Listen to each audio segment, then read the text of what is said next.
Hey everybody, welcome back for another Bioactive Live Q&A here. This week we have Chase from CKP Reptiles, which I'm super stoked to talk with you about your use of Bioactive. And looks like what you've got on the screen there is a white tree frog. Is that correct, Chase? Correct. Yep.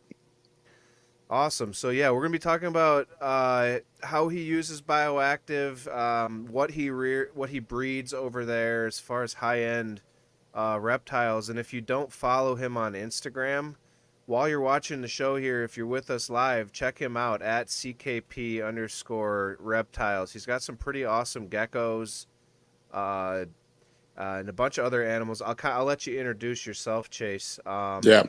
Yeah, pass it over to Chase. Welcome back, everybody. Hey guys. Name's Chase Powell here. I'm out of Westminster, Colorado. I specialize in crested geckos. I do ball pythons, white tree frogs, a couple colubrids and some boas and stuff like that. So just a little bit of variety of stuff. Yeah, just focus on giving high quality care and just being being the best provider of care that we can for our animals and giving you guys high quality stuff that looks cool and is enjoyable. Yeah, so this is a parallel we try to draw with this show here constantly because it's we're big into natural farming and regenerative practices outside in the garden, um, and this is where we like to kind of go over that line and kind of approach that parallel where we're extending that in our indoor bioactive enclosures and using microbiology for our benefit there. So Brian, this is definitely more up your alley, brother. And I didn't even get a chance to say hi to Brian, Kevin. I just hopped on here, just got my kids to bed, hopped on 2 minutes before 9. Here we are live at 9 ish. So, Brian, how are you doing, brother? I'll pass kind of the reins over to you on this because this is definitely more up your alley and really looking forward to this. Yeah, excellent. So Chase is one of the homies in the reptile game. There's a lot of unique people that are there, and so for me to try to find my tribe, it took me a little bit to be honest. I would smoke cannabis with some people, and they couldn't hang and all this, so it took me a while until I met Chase. Chase could sit with me and go like dab for dab and talking about things. Uh, I guess full disclosure, I see Chase as kind of like a mirror of myself when I was younger, and for somebody that's doing the right things, and that's why I wanted to highlight Chase today with you boys, Kevin and Mark, is because he's young enough to actually make a difference in his life, where he's going to actually be a positive influence, constantly building up things of his own, having his own business now, and you know, basically the focus of any real business should be on quality. And I learned in the reptile space that it's not that way. A lot of people are using very simple methods. They don't understand bioactive. It seems foreign, seems too good to be true. And so it's actually been almost 2 years, I think, now that I've known Chase or close to it, where I see him starting to his company is starting to rise above some of the other ones. He's starting to reach out to some of the known players, at least here in Colorado, to get some of his genetics, if you will. Find the certain geckos and lizards and snakes and things that you need to get just the same way we go and pheno hunt.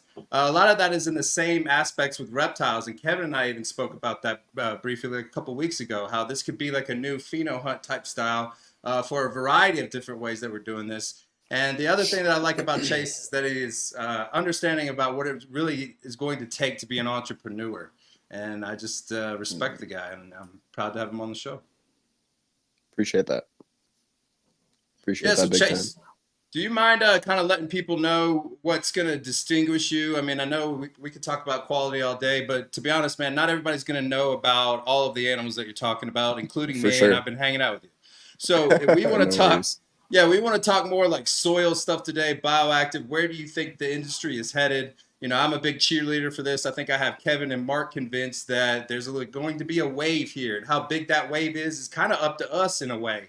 If we can get enough people to understand how this really works, the soccer moms and the lacrosse moms that have to actually take care of a lot of reptiles that we sell, they're at the front with their wallets out when they find out how easily the animal can be taken care of by using and harnessing Mother Nature. For sure. Definitely.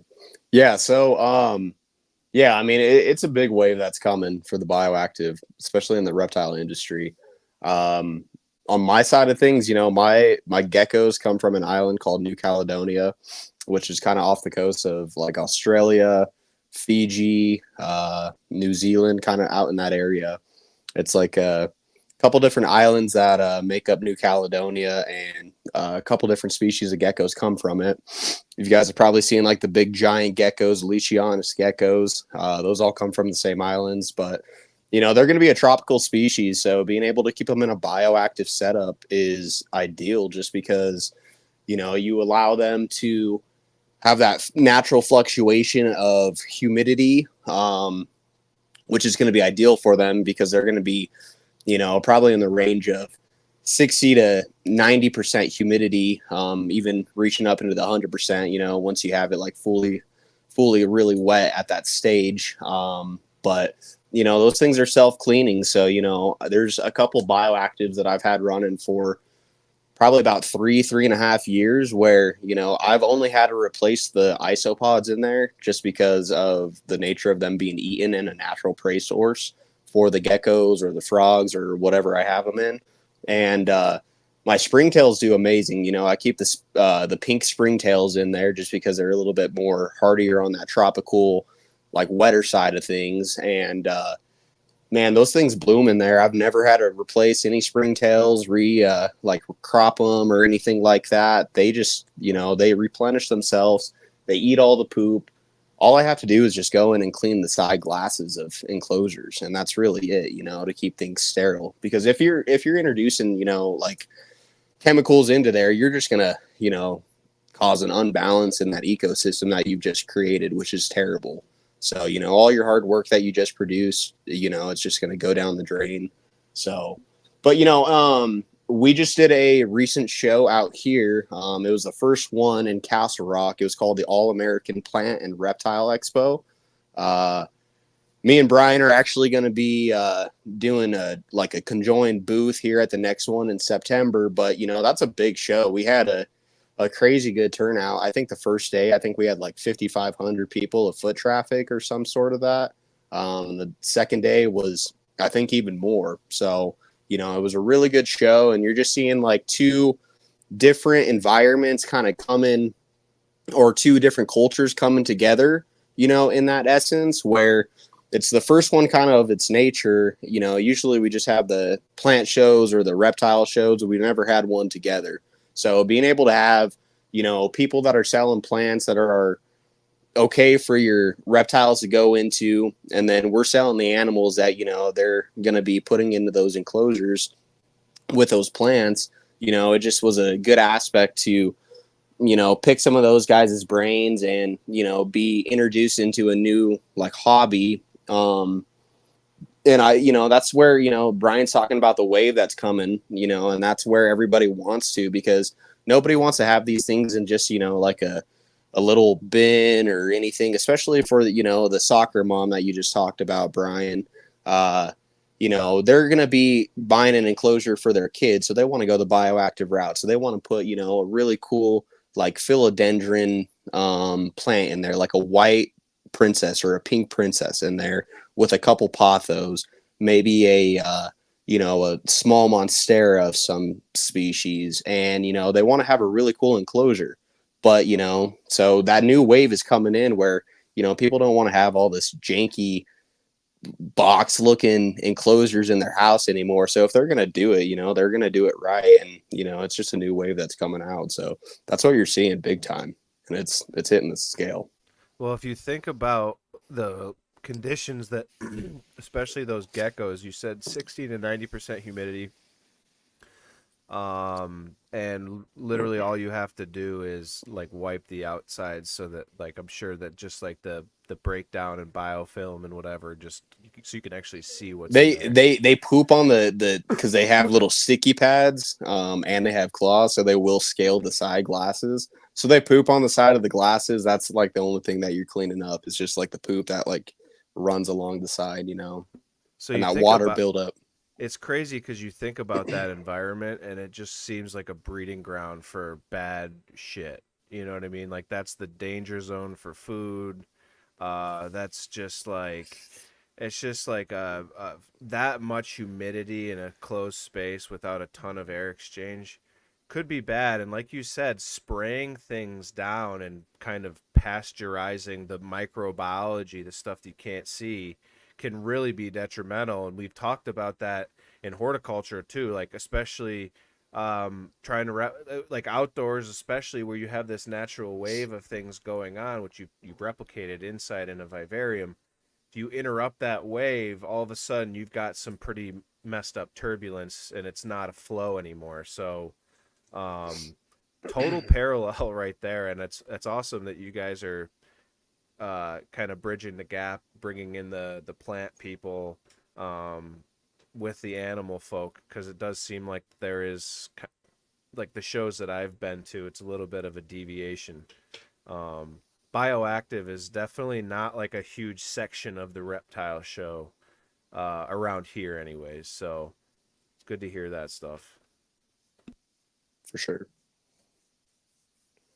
Yeah, I mean, there was a couple booths up at the show that were like had some really really cool like vivarium like setups, some bioactive setups, and just like showcasing just like what you could do with it, how you set it up, and the people that are running that booth kind of telling the science behind it, letting the uneducated person kind of know what's going on with it. So we had a lot more of that at that show, which was cool. So allowing to be introduced to, the person that doesn't know about that stuff. So yeah, it was cool.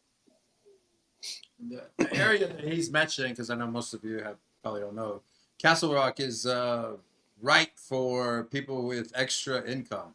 And in the early days, this is what we were talking about, where just because we understand cannabis, that doesn't necessarily mean that we have to be stuck in that mindset.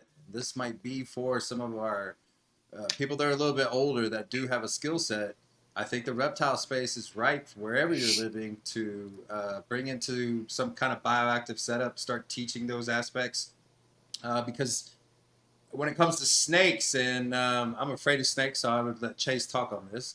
But when it comes to some of these, especially even high-end reptiles, water monitors and stuff, there's a lot of care that has to go into those. And so I wanted to ask Chase point blank, what would it take for a snake breeder to be able to move into a bioactive system? Because they seem the most hesitant to mess with their systems, and rightfully so. If everything's working, why?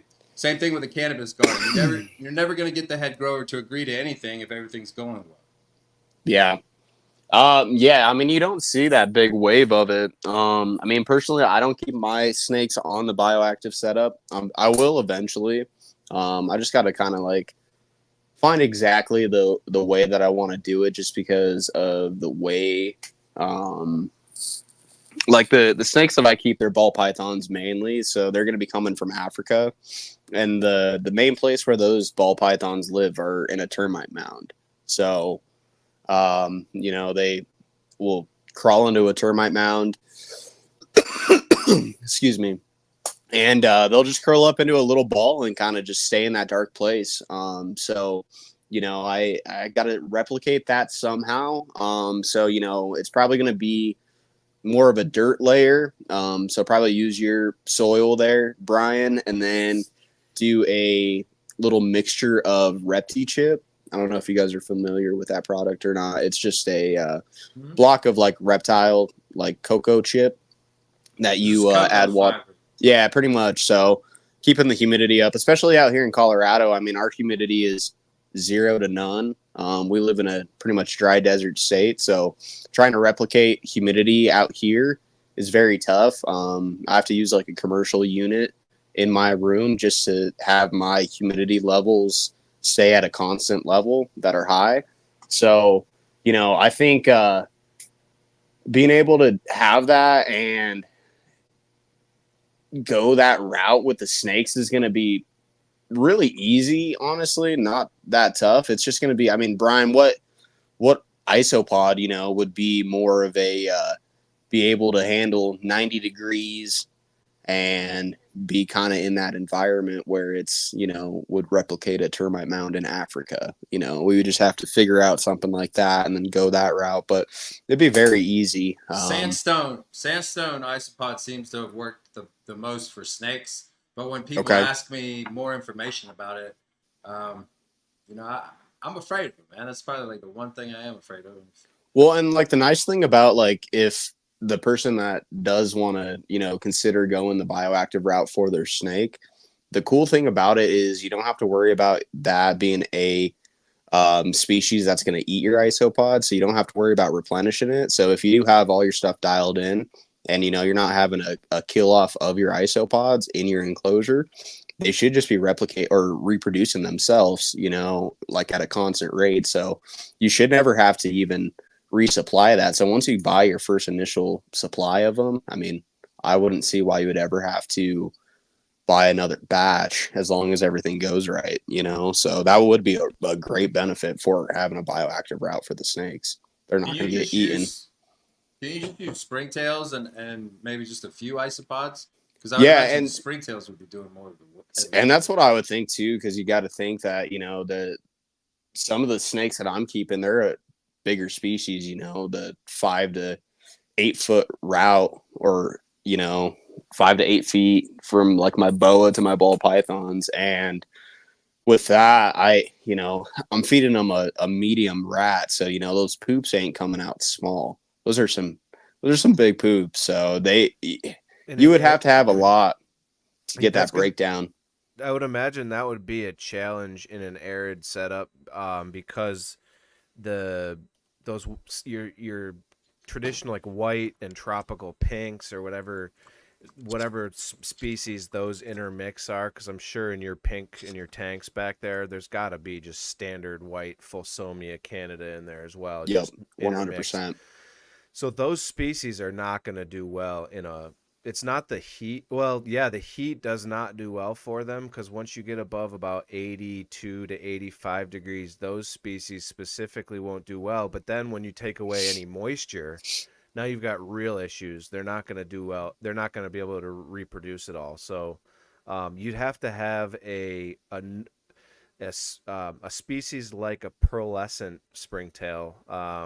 We actually sell them at mibeneficials.com. Like a pearlescent or a Tomoceras vulgaris would be a good option as well, where they can go hide in like those like little moist nooks and crannies, and then they'll come out to feed and go back. Um, they're not going to need like a big area of expanse, and they're going to do well in those kind of those inner cracks and crevices where it's going to be cooler and stuff. So you just have to figure out which species can do well at 90 degrees, and I think that those two would be pretty good. The key is having a high level of reproduction, Yeah. because you like you said the defecation is huge on those snakes. So you need movers. Right, right. And that's honestly like in my gecko enclosures. That's why I like choose to go the dairy cows or like the milkback route. Unfortunately, like the milkbacks, they're just not like the best reproducers like the dairy cows. But even the like the party mix, like the Pronusis, those are a great option too. Even if you don't want to go that route, they're just not as big. So I try and tend to lean towards the dairy cow route just because they have size. So if they do get eaten, I feel like they are getting kind of a little bit more of a meal, you know, if they do get eaten. So, but what's cool about that too, you know, one thing in like the reptile world, we do preach about like gut loading all your insects. And so, you know, if you have all the right compost and everything's good on your soil, just all your environment's good and just everything's going the right way, you know, if your isopods are getting eaten in that environment, you know, everything is good that's going into your animal system. You know, it's not like you're buying crickets from the store that have been starved and uh, haven't had a drink of water for, you know, going on a week and a half. They're about to die. You know, you throw them in your enclosure and they die within 6 hours. So it's not like that. You know, you're feeding your animal a really good source of food right there. We briefly talked with Kevin and Mark beforehand about gut loading, and you know way about this. You know more about this than I do, and so I was wondering if you could kind of like break that down for the layman, so more people can kind of understand what can be achieved by gut loading a variety of things. From what I understand, the easiest ones obviously the crickets, the dubias, and then uh, you and a few other people taught me about the isopods. Yeah. Just gut load in general is just going to be beneficial for all your animals because so everyone's probably seen that breakdown chart of, like where the protein, the phosphorus, the fiber, and everything lies within each species of feeder. So, you got dubia roaches pretty much at the top there, and then crickets fall somewhere in the middle, and then you got like waxworms down at the bottom or whatnot. So, um, with that, just being able, Sorry, yeah, go ahead. didn't mean to interrupt you, Chase, because there's a lot of home growers here that are also into reptiles, and Yeah. so like for me, can you actually go back and explain that chart of what you meant, like the protein chart? No problem. So, if you just were to go on like the internet and type in like the breakdown of hold on, let me see, like the guaranteed analysis on like your insects. So, like where it would be like the crude protein, like Right. the crude fat, the crude fiber, the moisture, ash, and like the calcium levels on Sure. each thing. There's a breakdown of each feeder, and it labels them and categorizes them, being like the most beneficial, where dubias are going to lay at the very top of that pretty much. So Gotcha. dubias are going to be pretty much your best insect feeder that you can provide to your animal. And then crickets lie somewhere kind of in the middle. Yeah, it's probably just one of those charts right there.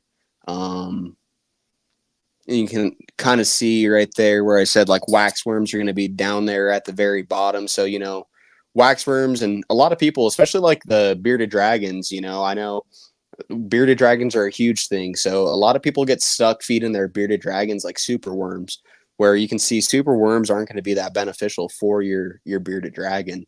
And also the outer shell of that super worm is going to be super hard for your bearded dragon or your leopard gecko or anything like that to digest. So, being able to um feed them that dubia roach or that cricket, since they lay on like that higher scale, is going to be kind of like the insect that you definitely want to try and feed to your reptiles. But getting back on like the gut loading side, if you were to go to the store, like I said, to like your local reptile shop, likelihood of them gut loading your insects are probably slim. They get them from a shipment where those crickets or dubia roaches are packed up in a box, then they're shipped through the mail, and then they get to the store, then they unload them in a bin, and then they start, divvying them out to you guys and selling them. So, there's probably not the likelihood of them being gut loaded. So once you get them to your house after you purchase them, just throwing them into a container and throwing them, some kale, some carrots. You could even do potato. Just something of like that essence that's going to be able to give them some, moisture, some, more stuff that's going to gut load their bellies. That's what we mean by gut loading, is that you're gut loading the insects' bellies, and then it's going to go into your animal. So it's just going to be better for your animal going in when it's getting digested and eaten. So Yeah, I was trying to show those things. I couldn't get them any bigger. So, No, but it no uh, helps. worries. It helps for somebody who doesn't totally get that there is, like, consider those different insects, a different nutrient for your plant, right? A different input, and that protein source is going to be really your a big member of what you want, part of that NPK, so to speak, for your reptile. So, again, it's just nice to draw that correlation, understanding that these different insects have different nutritional content. But I think it's how so where it was kind of hard to tell where isopods land on that, and I'm sure that Yeah, you we would could. have to get the breakdown of an isopod itself, just because I think isopod is just not known in the common insect feeder realm, you On know, that and chart, yeah. exactly. That's an old chart, you know, that's been a chart that's been out there for numerous years. So, you know, it's not till the new age where we're starting to introduce isopods to our animals. So, Yeah, I want to bring Kevin into the conversation, and I think one of the easiest ways to kind of talk about this stuff is from a bearded dragon standpoint. I have one. Kevin now has one.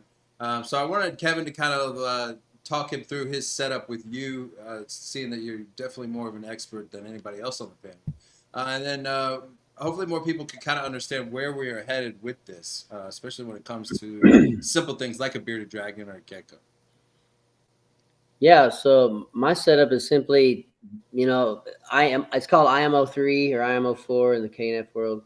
I just used IMO3, mixture of IMO3 and IMO4 as the base, and we're working with that to see how things go. I put some, little bit of like chia seed down, little microgreen type seed down in there. There's a little bit of watering, little shallow water area for him. A little bit of there's a heat lamp up top, a little bit of fog that you kind of lay on.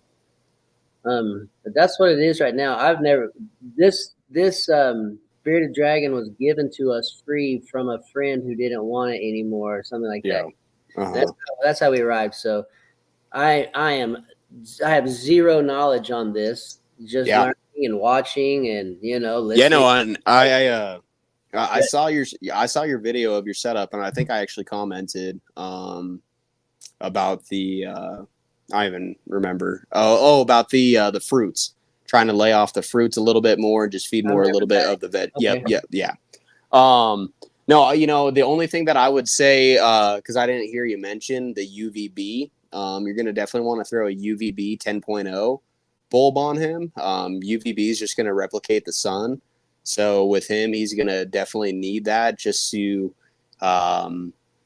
promote, you know, all the beneficial things that bearded dragon's going to need as far as being able to digest his food, grow his bones, big and healthy. So if they don't have a UVB source, not all animals need a UVB source. And that's actually why one of the main reasons why I keep my crested geckos is because the crested geckos actually don't need the UVB like how like the bearded dragons do. But that's just replicated in the sun. So if you don't have that, what the bearded dragons tend to, a disease that they tend to get is called MBD, metabolic bone disease, which is just going to allow them to not be able to move their arms or, you know, do anything of that kind of sort. So that's where you see, and that's why, you know, the bearded dragons are a tough one. That's why one reason I don't breed bearded dragons myself is just because in the pet trade, just like how you mentioned, you know, it was a free gift to you because they didn't want it. That's what tends to happen with the bearded dragons, unfortunately. Just because the care of the bearded dragons are actually a little bit more than what people are expecting. Because, you know, you see a bearded dragon just hanging out on someone's shoulder or watching it TV with someone hanging out, you know, that's an appeal to someone. And they're like, you know, I want to get that for my kid because it's like a little dog. But, you know, they don't understand that like a young bearded dragon, they're going to need a ton of stuff. So you know, your bearded dragon's not that big, which I think it's still juvenile. It's not that old.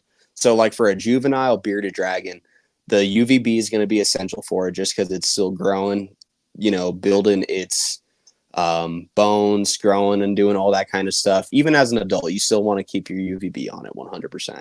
But anyways, you want to feed more protein and more bugs as a juvenile bearded dragon. So you probably want to do more of like a 60 to 70% insect ratio to veggies for a young bearded dragon. So you're still going to be offering veggies daily to your bearded dragon. You're going to want to stay away from iceberg lettuce just because iceberg lettuce has no nutritional factor at all to your bearded dragons or any animal of that sort.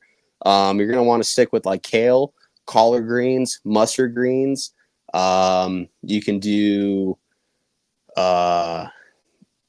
there's a couple others, squash, carrots, kind of all that kind of sort. There's a lot more. I just can't think of it.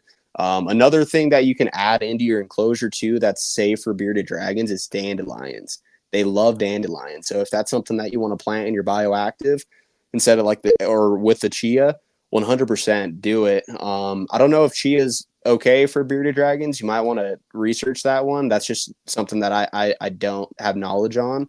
But dandelions are awesome. So, if you have Mine's been eating chia since he was little. sweet, then it's probably okay. I just don't have knowledge on it. So I don't want to act like I know anything and say if it's bad or good. I didn't know. I guess I was just hoping. And real quick, just to confirm, I was told that spinach, especially if eaten in like a certain large enough quantity, like chocolate for a dog, can kill a bearded dragon. Yeah, I never did spinach. Spinach is something that I always stuck away from. Stay away from that one. Yeah, when you say kale, people sometimes think okay, or spinach. Yeah, so definitely just kale. So you can do regular kale, organic kale. There's like that purple kale. That's totally okay too. There's like a trio mix that you can get from like Walmart. That's actually like $2 or something. It's like a trio of like mustard greens, collard greens, and then I think one more. Arugula is actually another one that's really good for them. Is arugula. But there's a trio mix that they sell in Walmart, and honestly, that thing's money for them. It's perfect. But then, so once they start getting out of that juvenile stage and they hit that adult stage, you're gonna want to start decreasing the bugs on them. So you're probably gonna go from like that 60 to 40. You're gonna flip flop that and go 60%. 60 to 80% veggies to 20% insects when they're adults. When you have an adult bearded dragon, after they hit like probably that year and a half stage, you're going to see a natural decrease on your insect life, and you're probably going to see more just wanting to go to that veggie life.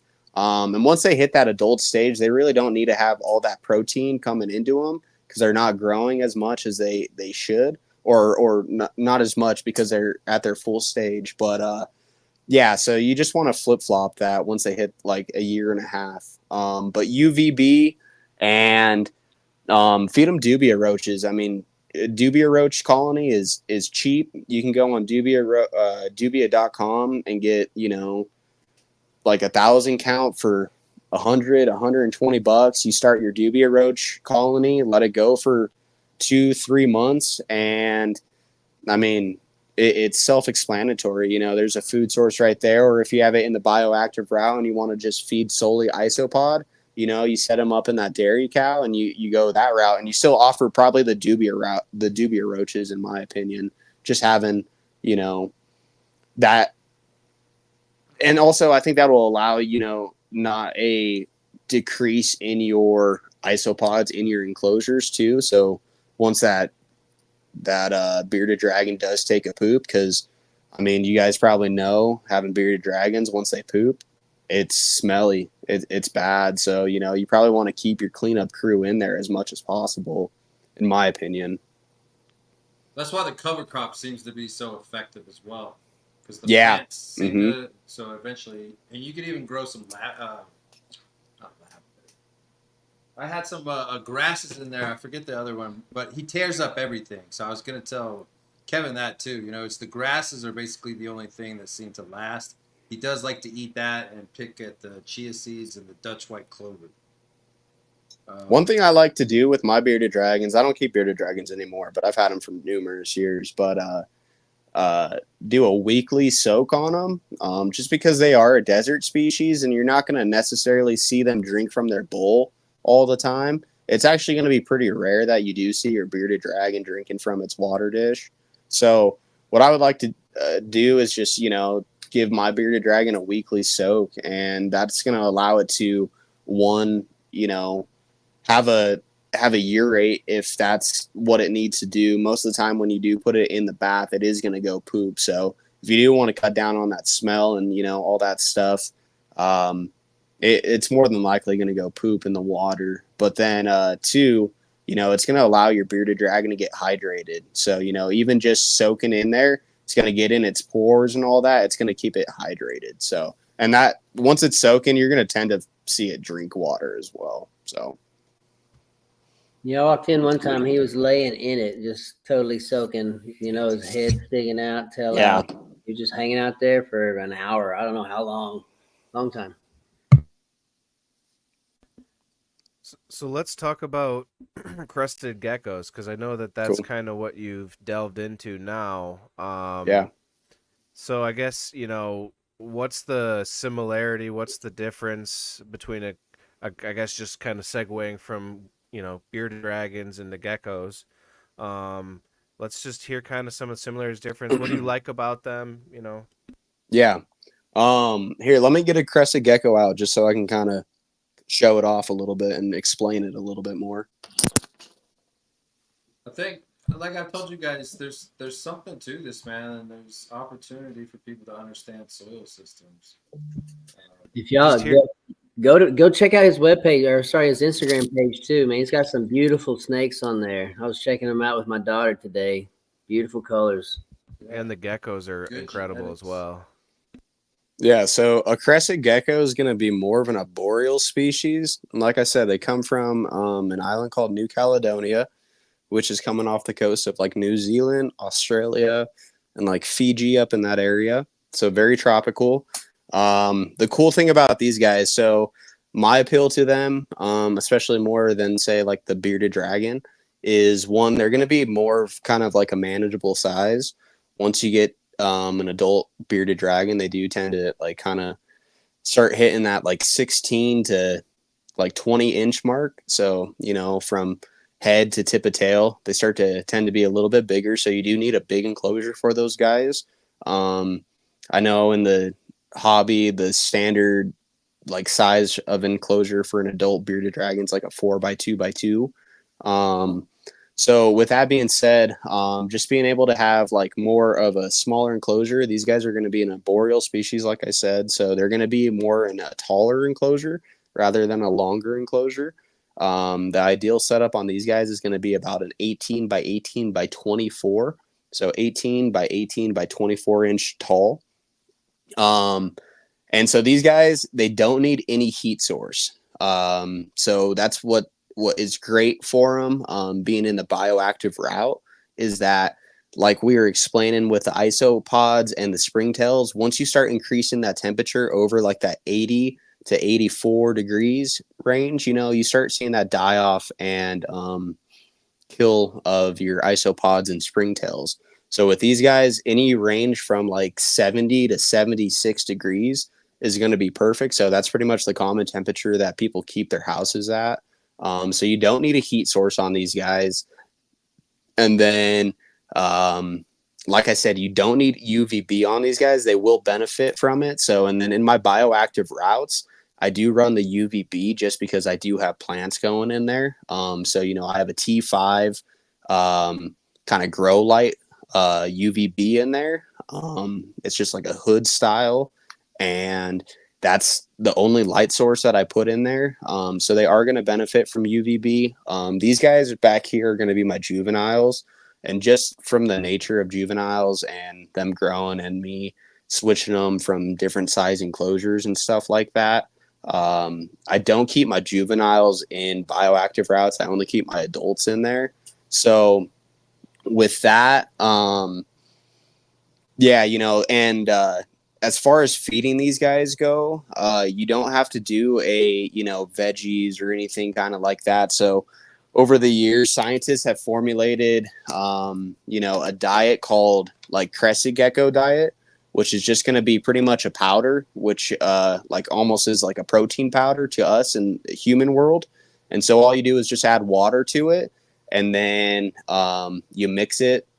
It's pretty much a 1-to-1 ratio, and you put it into a little cup as like a paste form, and you leave it in there for like 2 to 3 days until it goes bad, and they just, eat that. But it's formulated to just have all the ingredients, it has insects in it, dried fruit, calcium, just all this kind of stuff, like bee nectar, pollen, like kale, or not kale, I can't, like, here, I'll read a couple ingredients. dried watermelon, whey protein, dried dragon fruit, dubia roach meal, dried fig, bee pollen, dried whole egg, dried honey, dried coconut, ground flaxseed. So it's just a meal that's formulated to help them. And then all my bioactive routes obviously have isopods. So they are eating isopods on probably a weekly basis. But I do throw some crickets in there, probably about 6 to 7 crickets per adult per week. And yeah, that's pretty much what I do with them. They're super easy. It's just going from the bearded dragon. I mean, the care is night and day difference. I would say like this is something that if the parents that have a 8-year-old to a 10-year-old kid that has a brand new reptile or something like that, this is going to be a great animal for them to come and be introduced into the reptile hobby. How friendly are they? He looks really friendly. Yeah. Pongo. So this is Pongo. Pongo is a extreme Harlequin white spot.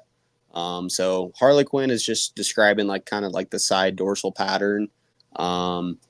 And yeah, Pongo's super sweet. I could have Pongo just kind of chill right out here up on my shoulders. Like I said, they are a climbing species, so they are going to want to kind of go up to the highest place. So he's probably going to try and like climb up to my hat. But yeah, I mean, they're awesome. They live for a long time. Their expected life expectancy is probably about anywhere from 10 to 20 years. I know like the longest one in captivity right now is like approaching like 30 to 35 years. So. Wow.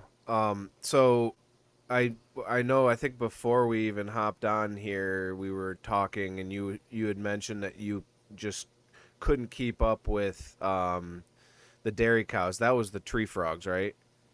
Yeah. How about the geckos? Do the geckos eat isopods as well? They definitely do, but it's not at the rate that like my tree frogs do. My tree frogs are, I mean, and that's any frog species in general. It's like anything that moves, they're eating it. So that's why you can't like cohab.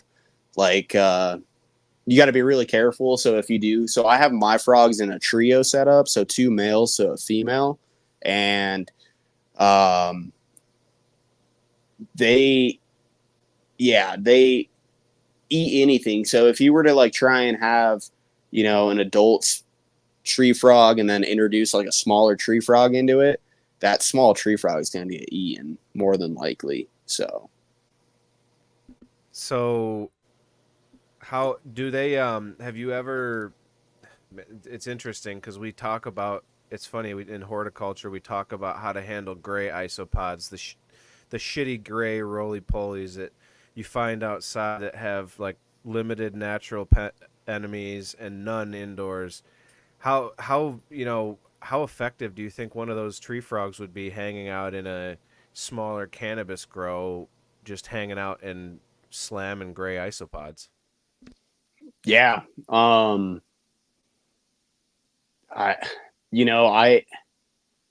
think probably a different frog species than the whites might be a little bit better. Too big, probably, huh?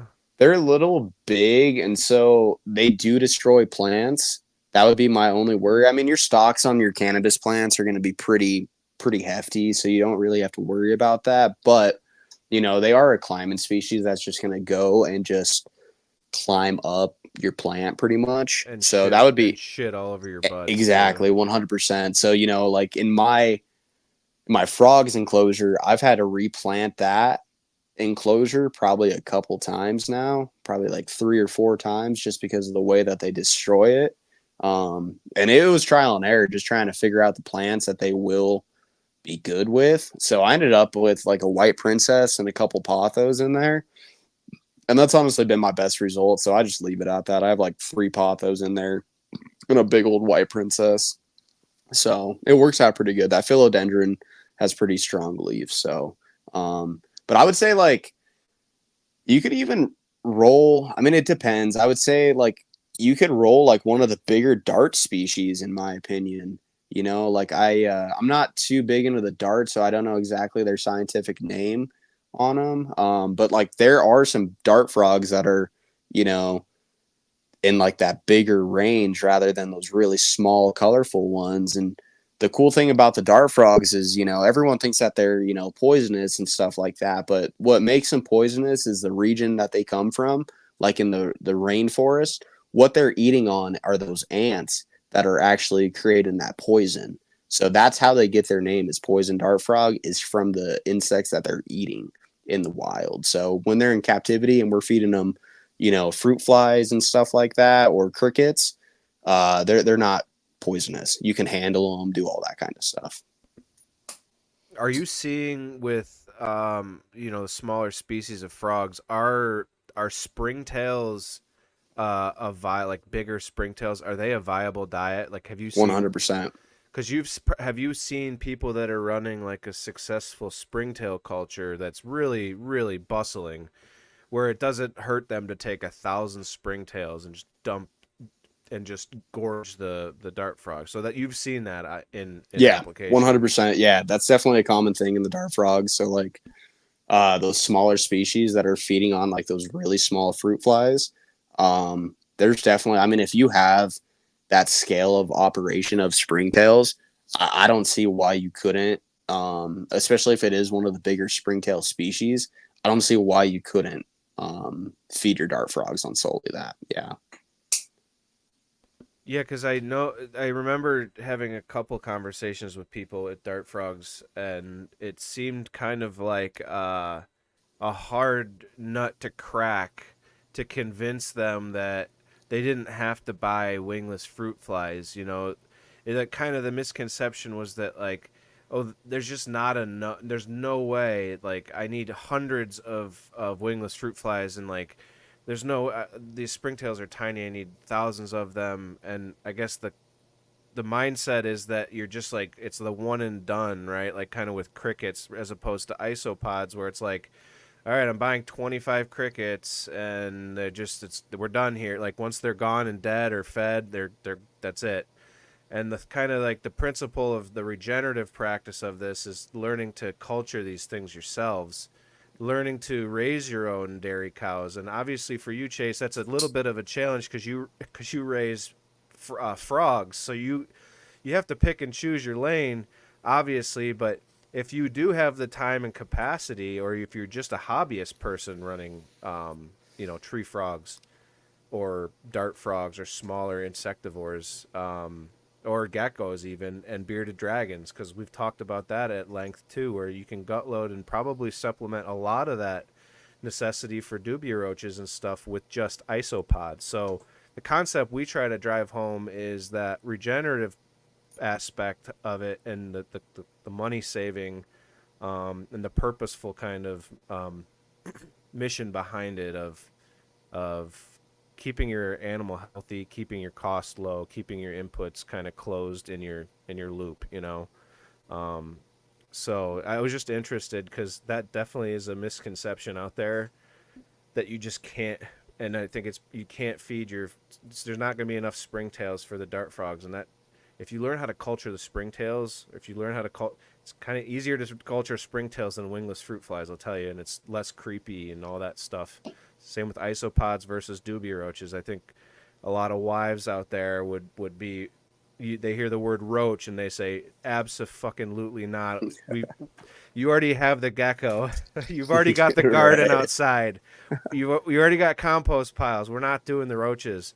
But you say isopods, and isopods are cute, and they're roly-polies. They're awesome. Like they're interesting to show kids and people and stuff. So, Right. um, Right.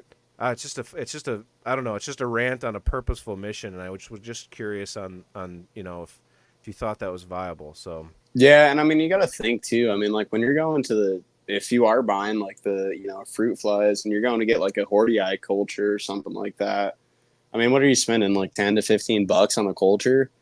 And you're feeding that off. I mean, you tap the cup to feed it, and then all those fruit flies fall to the bottom. Then you got to tap them in. I mean, I've had it where, you know, those fruit flies are coming out of your enclosure and stuff like that. So I mean, you got to worry about, you know, dropping fruit flies at that point and doing all that stuff. At least like the springtails. I mean, trust me, I've had springtails like move 100%. Don't get me wrong. There's springtails in everything pretty much in this room.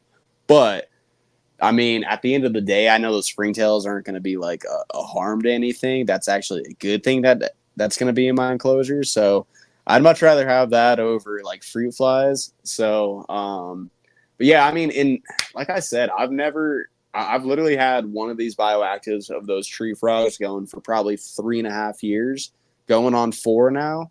And like I said, I've never resupplied those springtails in there. And when I go in there and clean out the water dish every single day because they poop in their water, and I have to give them fresh water every day, I lift up that water dish, and the amount of springtails that are under that water dish is absolutely mind-blowing. Like when I say it's probably in like the 50,000 range just under that water bowl, it's crazy. You know, it's like my soil is literally moving when I look at it. So And to think, you know, it's you smile when you say that, and you're excited about that, and to think that there's a huge school of thought out there that springtails are bad, and like when they run out of food or whatever, they're gonna go after your reptiles and your plants and everything else. And the fact of the matter is that they are just detrivores. They're just cleanup.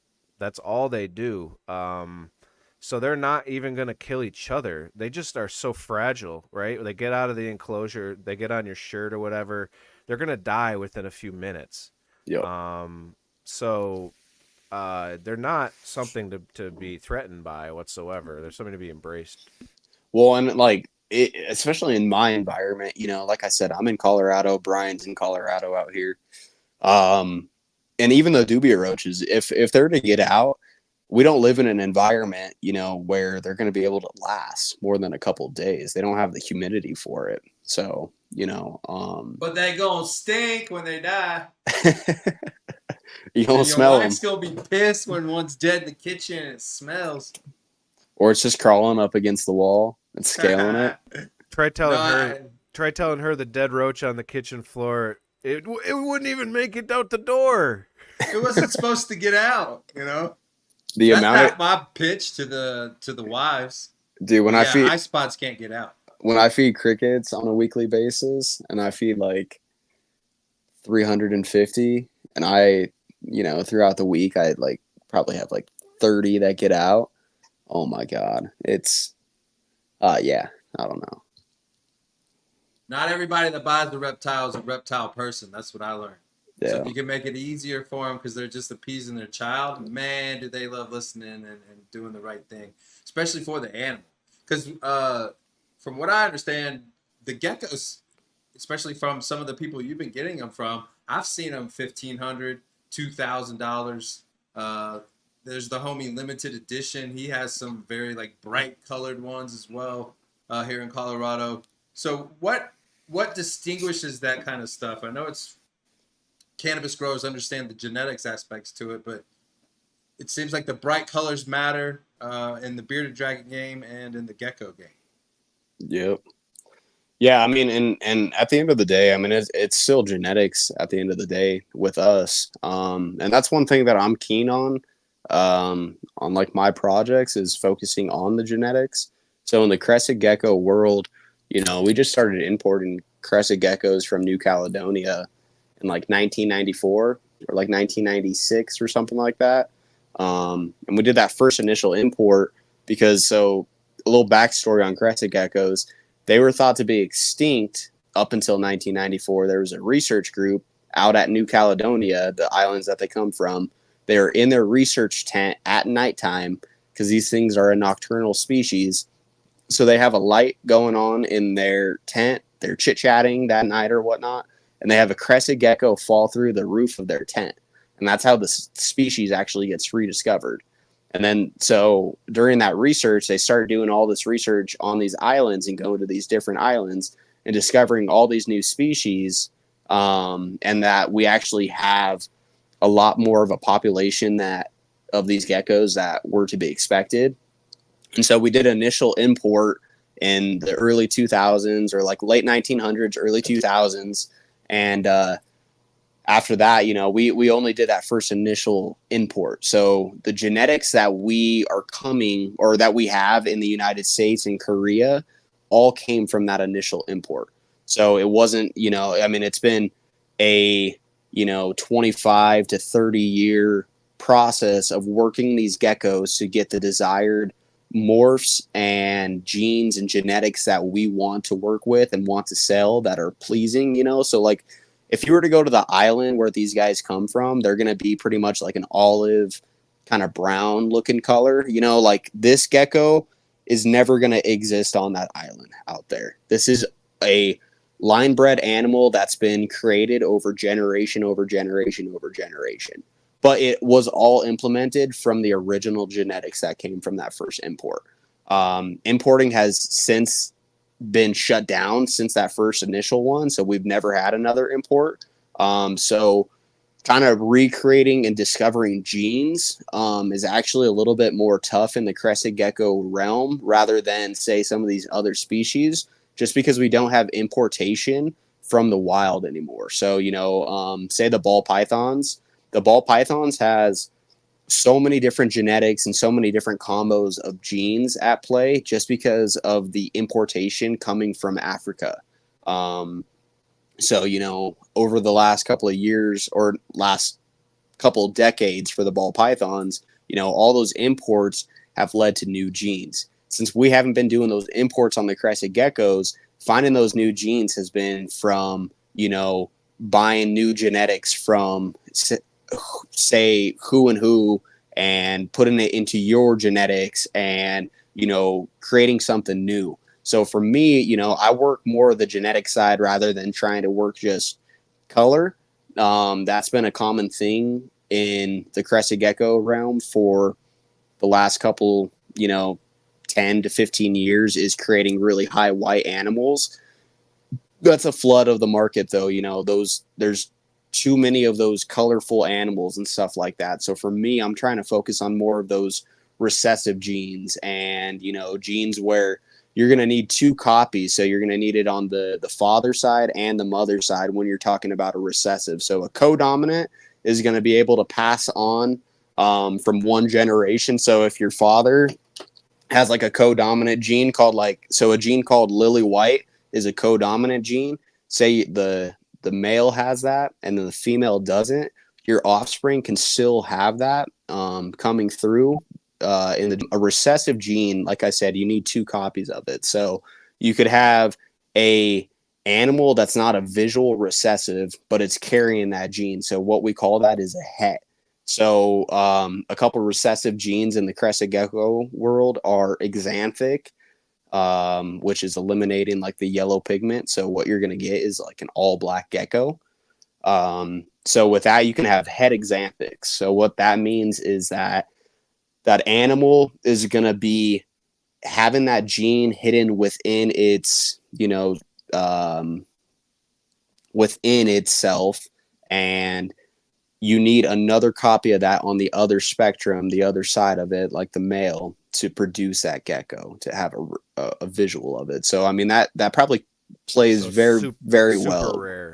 Super rare genetics, basically. Yeah, and that's why you see like the exanthics right now. So like an exanthic crested gecko is probably selling anywhere on the range from $1,500 upwards to $5,500, $6,500 for an exanthic gecko, depending on the quality of it.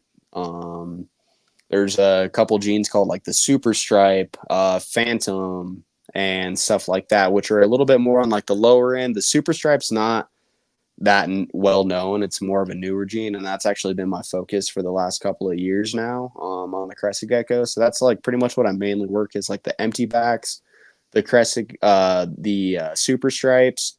I work lily whites, exanthics. I got frappuccinos, which cappuccino is another gene. So I'm working with a ton of stuff. I just added probably 20 to 25 new geckos into the breeding stock just to, resupply and like re-up my genetics and, just continue to grow in that aspect. So, I mean, when we're talking about cannabis, I mean, that's probably very, very similar. You know, I don't know exactly how the genetics for the cannabis exactly, you know, work, but I smoke a lot of hash. So, you know, I could tell you a lot of those crosses that I've smoked. So I'm sure it works pretty similar. So Hey, Man, if you sorry, go ahead, Brian. well, I just wanted to ask him. So, what the black geckos and stuff? Those are super rare, and then the bright colored ones, those are rare, or the black colored ones are the the rarest? black colored ones are just because the like the bright colored geckos, you're going to be able to replicate that just from having that, you know. So you take one nice colorful gecko and breed it to another colorful gecko, you're going to get a lot of colorful geckos. So like you breed a high white gecko to a high white gecko, you're going to get a lot of high white offspring. With that exanthic, that's been a gene that's only been discovered within the last, you know, few years. So that's a newer gene, and being able to reproduce that, like I said, you need one copy of that gene on the male side, and you need one copy of that gene on the female side in order to reproduce that. So it So just that takes a lot more work. It takes a lot more reproducing, a lot more genes involved, and it's more complex. so that's why people are flexing with these black geckos and fancy cars and stuff. That's the Yeah, uh, I know exactly who you're talking about, man. so Yeah, that's kind of exactly. how. And that dude that you're talking about, I mean, he's the one that, you know, pretty much brought out that gene. And so, you know, he's the one that's selling these geckos for $5,500. You know, we had a big market of Korean buyers for a long time there. You know, once the pandemic hit and all that kind of stuff, I mean, we saw a flood in reptile, or like a fluctuation in reptiles, where sales were just, I mean, that was everywhere. Sales were crazy during, you know, COVID. And the Korean market bought so many geckos from the United States and started working all this stuff. And now you're seeing Korea come back and have insane stuff. And now you're seeing the importation from Korea back to the US so we can get those genetics back. So, but I mean, it all stems from the original, you know, genes that we got from the wild. You know, it was that I don't know exactly what the number of animals got imported, but I think it was less than 500. Um, it might have even been less than 250. So all these genes are deriving from those original geckos, which is actually really cool. So So is the major genomic expression variation color, or is there like difference in like feet or that crest that's on it? Well, are there other so differences? yeah, so color, I mean, that is going to be the main thing that most people are breeding for. The head structure. So like Pongo right here is going to actually have a very, very good structured head. What we call having a really nice head, where it's kind of like an arrowhead shape in the crested gecko world, is called crowned. Really, what that is, that's just line breeding. So, you know, you pick one gecko with a really nice head and breed it with another nice head gecko. If you're breeding, you know, a gecko with poor quality structure, that's just going to inhibit the babies to have a chance to have a poor quality head. So for me, that is actually a really, really main focus in all my breeding projects, is not having a bad structured gecko. So, you know, just the chances of my babies having a bad head and a poor structured animal are slim. So, and I mean, that's just like with like the phenotypes that you guys are working with and stuff like that.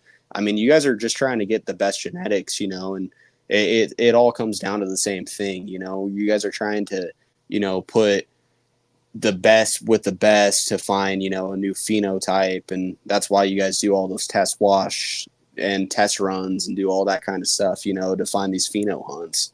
So it's kind of the same thing. And I mean, that's experimentation with the geckos too. You know, I mean, when you guys are crossing, you know, all these different strains, you know, it's the same thing with geckos. We look at a gecko and we're like, you know, that gecko looks really, really cool, and say the pattern, it's something that we desire in our breeding plans, whether that be the structure, the color, or just the patterning itself of the gecko. And we look at that, and then we try and find another gecko that, aligns with that, whatever route we're trying to go with. And that's how we kind of go with our breeding plans. So it's crazy the similarities, that we have for sure. So, there was only a few questions because I think that this is a lot of like new, really good information, and you're pretty comprehensive in the way that you cover stuff. So, I hope we can have a follow up episode with Oh you. yeah, I'm definitely down. I Um, mean, 100%. Whenever you guys want to have me on, I'm always available to do this. Love it. yeah, because it seems like you're on the same level. You're on the same bioactive level for sure, and it's nice to see that, and I can tell why Brian chummed up with you. So somebody I greened him out the first day. Don't let Brian lie to oh yeah, you. smoked you under the table, huh? Just kidding.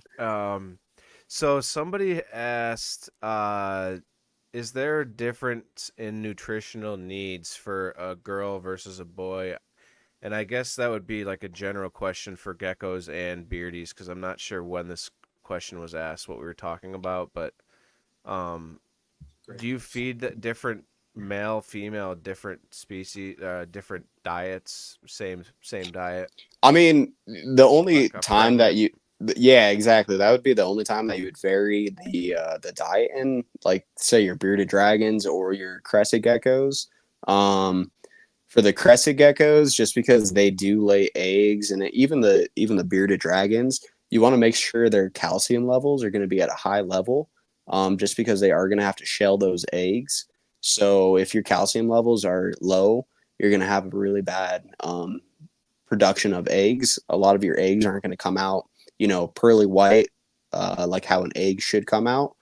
Um, I know a lot of bearded dragon owners, if they do have a female in like the breeding rotation, if they need to pack on some protein, I know that they will offer like a pinky mouse to their bearded dragon just as a protein source, and that's something that the bearded dragons are gonna be different than the crested geckos, just because the crested geckos aren't going to get a protein source like that. They're not going to be eating, say a meat source like a little rat or anything like that. The Leachianus geckos, like those giant geckos, will take a pinky.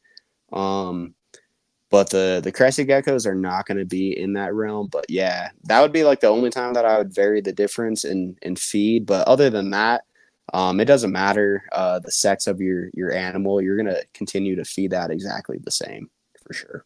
It seems like that was probably along the lines of the question. Because when they're pregnant, obviously they need more nutritional value. Calcium sounds like it's the most important one for them. So Yeah, on gut crested loading and geckos, for a female, they have calcium sacs on the insides of their mouth, so you can like kind of hold your crested gecko and like get their mouth open, and then like kind of towards the back of their throat are going to be two white sacs. If it's super white, then your calcium levels are nice, but if it's like kind of a red, the color of their mouth, then your calcium levels are low. So I don't know enough about that, but it sounded like a gold bar, boys. I was shaking my head because that's like doctoral shit right there. Before we get into other questions, I just because you rear these and it sounds like at a higher level in bioactive, when you go to like a zoo or an aquarium and you see because I always went to these places and I'm like, how the fuck do they have such amazing, beautiful enclosures? Have they just known about bioactive longer and not translated it to the layman, or are they putting on a facade, or like what is the deal there? Because it seems like they knew this obviously a long time ago, and just obviously the information's not available, so trying to translate it. So yeah. I guess sorry sorry, I ended that No, on a no, no, no. thought. I Um, think I totally get what you mean. So I think the best way for me to put this is, I think with the way that the world has kind of evolved into being more environmental, like more green in that sense. Being able to, like we're seeing a boom in homesteaders. We're seeing, a lot of people making their own food and doing all this kind of stuff. I think with that, zoos have also kind of gone down that path. I mean, for one, being a zoo, like being the ownership of a zoo, I don't know how you could make money and have an attraction like a zoo continue to have the consumers come to your business if you have a bad environment for your animals. And a lot of their employees, all their employees are probably, they have science degrees, environmental science degrees. They've all been, studying this stuff for a long, long time where, they've dove countless hours into research and actually trying to replicate the environments for these animals. So I think that's, probably the appeal. So like one from being a business standpoint, I don't know how you could have bad enclosures. Like if it's a messy enclosure, like there's poop everywhere, it's just not taken care of. Obviously you're going to have the consumer, lash out on your business and you're not going to be in business for a long time. I actually just took a trip out to Milwaukee and I went out to their zoo and I went to their reptile and like kind of tropical area there. And the way that they had stuff set up was actually wicked. It was super, super cool. I was really impressed with like their whole reptile, house. And, the only thing that I didn't like were they were cohabiting a lot of animals. But at the end of the day, I mean their setups were amazing. Probably like hands down a lot better than the setups that we have at the Denver Zoo. But yeah, I think it comes down to that at the end of the day, in my opinion, is just trying to replicate and show the consumer how these animals actually would be in the wild. Try and bring you know what they would be experiencing in the wild to the public. And that's what we're seeing in like the pet trade now too, like the mom and pop, they don't want to have some raggedy enclosure taking up space in their house. So, being able to have a cool enclosure, that bioactive setup where they grow plants in there, especially like the mom, that's really into plants, being able to, have that connection with her kid. So she does like all the plant side of it where her kid takes care of the animal, I think that's a big appeal too. So that's where we're starting to see it come into like our side of things. Mark, you doing? There's another question here from Instagram. Shiesty Flash. Oh, that's feisty. Who's shiesty? Can you use insects for cocoa soil? I'm assuming this is a question about the beneficial or the biodiversity packs. And yes, you can definitely use them for cocoa. Because rove beetles and hypoaspis they'll sustain pretty well on pest larvae. And they'll also feed off of like the chunks of Benny Boost that are breaking down in the packs that they come with. So especially if you're running cocoa, you're obviously going to be you're going to be dumping out that soil at some point.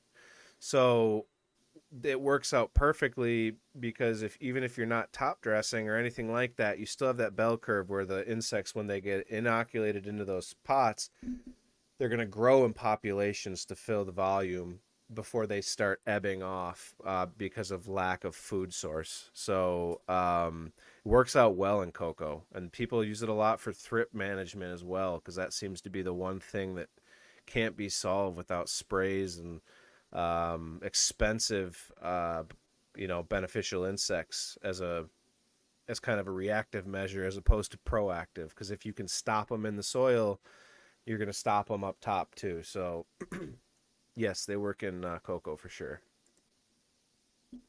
This question is for you, Chase. I think he was talking about the geckos specifically. How are they around your plants? I'm sure they like to climb. You had mentioned that part. Are they so rough with it that you wouldn't want them around, or The geckos. yeah, like that's an adult. If Yeah, they're no, on- yeah, exactly. No, and that's why that comes from trial and error, and I kind of touched on that with like my frogs. I've had to replant their enclosures many times just because trial and error, trying to find the plants that actually are able to support them. At the beginning of the show, I did have the frog out, and you can see it's a pretty heavy-bodied animal. It's a decently big animal where if that jumps on the plant, it's going to be pretty much way down. So for me, I found like the philodendrons, they have a pretty like thick stem and a pretty like thick leaf. So they are able to support a lot of like these heavier bodied geckos. The pothos honestly do really, really well. They grow really well in the bios. So mainly, honestly, I run philodendrons and pothos in pretty much all my stuff. Having like a variant of a little bit other stuff. I have a lot of cork bark in my bioactive. So like cork bark tubes and sheets of cork bark, which also allows the crested geckos to what's it called, climb on other stuff too. So yeah, I would say just kind of stick with more of like those thicker rooted plants that are going to allow like heavier bodied animals to jump on them and stuff. But you might have to replant. I mean, that's something that just might have to happen, to be honest. So So if the question's about cannabis, I would say probably don't have. You probably don't want them hanging out around that either.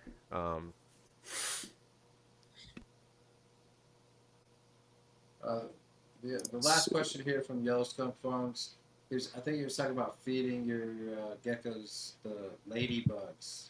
Have you ever tried messing around with those? I've never tried messing around with ladybugs. I know ladybugs, you know, aren't great for. Do you guys use ladybugs in cannabis? I know that they eat a lot of plants, right?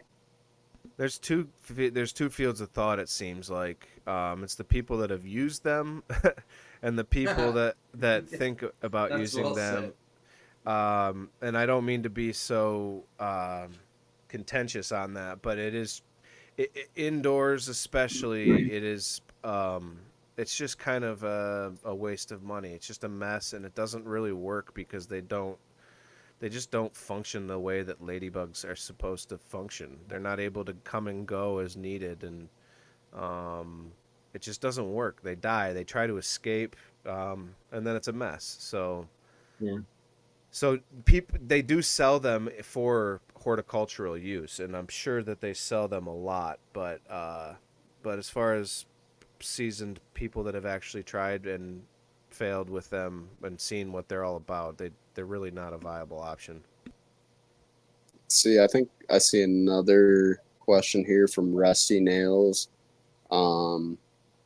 Rusty, the question about the king snake on your property. Don't be worried. They do eat poisonous snakes. There's actually not a poisonous snake. It's actually a venomous snake. There's no such thing as a poisonous snake. But a king snake is actually going to be great. You should have that on your property. I would not try and remove it or anything. They're known to eat rattlesnakes, other snakes. They're actually going to be great for you. So I mean, you're not going to have rattlesnakes or wherever kind of environment that you live in.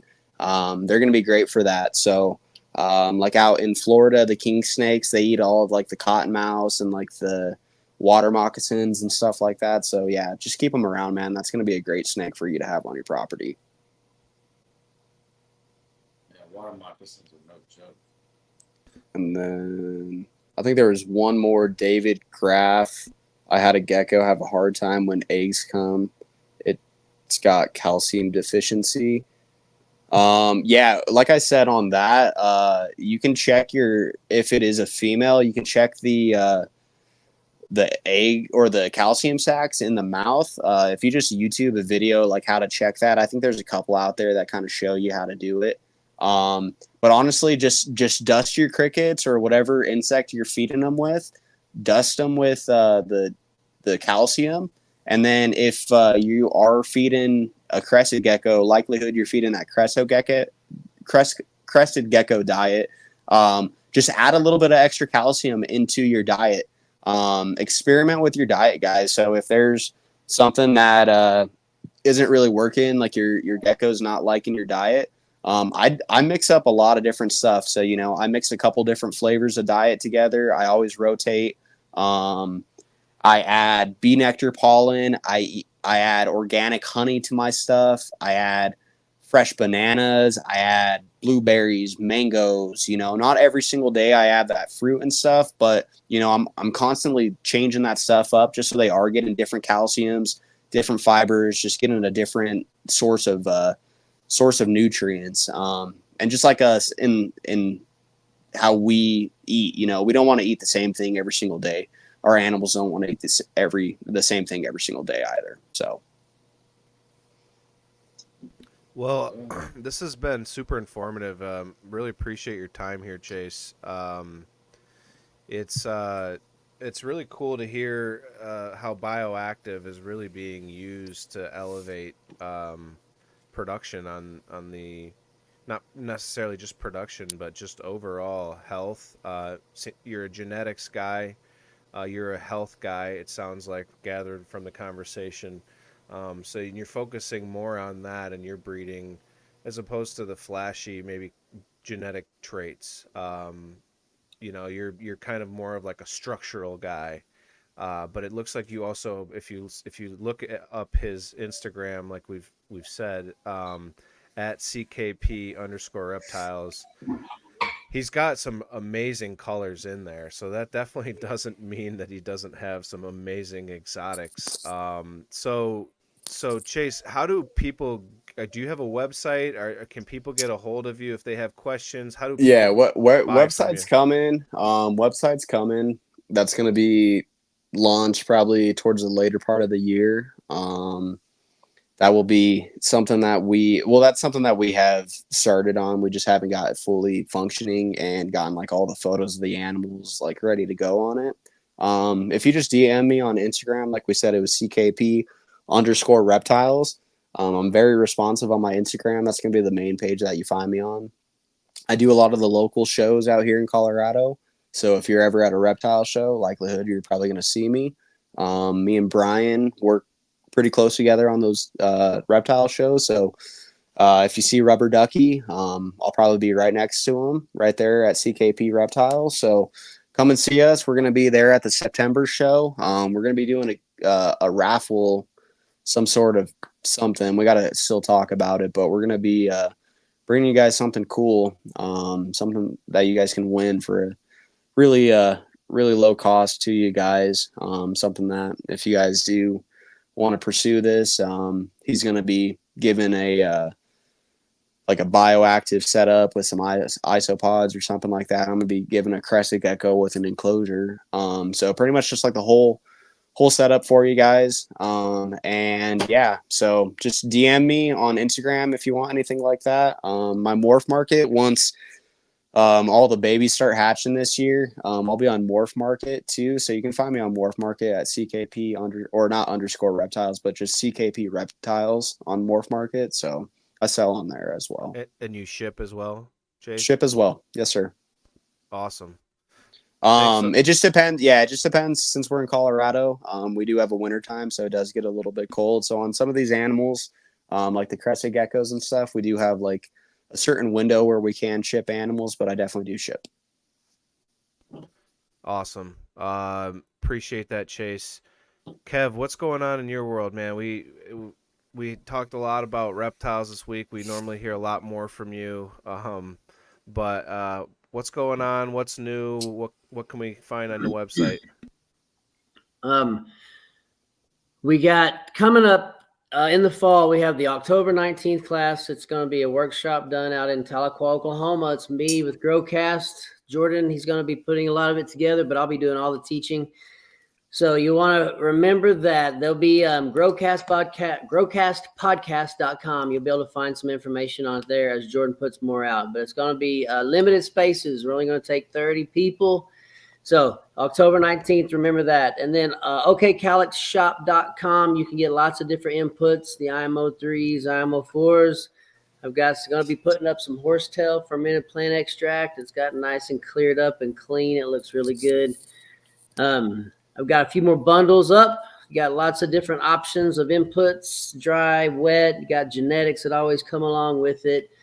I've got the breeding is going on outside. My plants are very big right now. They're getting probably around 9 to 10 feet, and they're just in veg, feeling good. They've got probably another solid month to go before they do any kind of flipping at all. And then they got the stretch. So they're going to be beasts. I can't wait to turn it all into hash rosin. Shout out Scissortail Solidus. He'll be doing all of it. Mr. Brian, how about you? Yeah, like Chase had mentioned, just sticking with the shows, focused on online and understanding those little quirks and stuff is really starting to pay off. So, again, like the Udemy's and all of those things, it doesn't seem like it's going to pay off. But if you can teach yourself how to build a website, there's a lot of advantages to it because you can fix things quite easily. And I've seen that these last few weeks. So just shout out to everybody that's been supporting Rubber Ducky Isopods and the new website as well, shopterrariumtribe.com. That is for our international people as well. So thanks to everybody that's been supporting it. And I got really high during this, and I don't normally get to smoke as, puffed down. So I was almost doing it. Chase wasn't smoking with me for a little bit, boys. So I felt like, you know how like you got that one homie, and it's like, man, I thought we became best friends, man. Like I took a fatty right before the show. I took a fatty. So he's back. So that makes me feel good. But in the reptile space, it does seem like, to be honest with you boys, in the cannabis space, there are a lot more like good-hearted people. So that's something cool that I like to see in the reptiles, is that people kind of, for the most part, are looking out for each other instead of trying to step on each other's toes.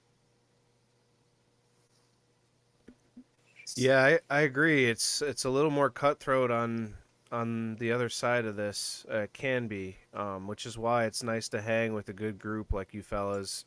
And shout out to Brian this week. We all text and kind of talk throughout the week as much as we possibly can with the schedules, and been struggling with getting shipments to people with the weather the way it's been. Forecasting for high 80s when it ends up being high 90s instead.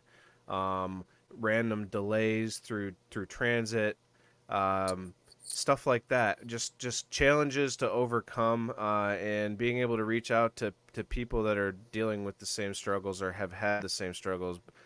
Brian has definitely been very helpful in leading me through that. So I appreciate you, Brian, and I appreciate everybody here. And Chase, truly good. I can tell you got a good heart. You're willing to basically share everything out of the passion for it, and just in the hopes that somebody who gets a crested gecko, not even probably necessarily from you, can give it a good life. So that's where this show comes from, and we really appreciate that questions, because that's what makes the show so much better for us. So with that, guys, appreciate everyone's time, and until next week, we'll talk to you guys later.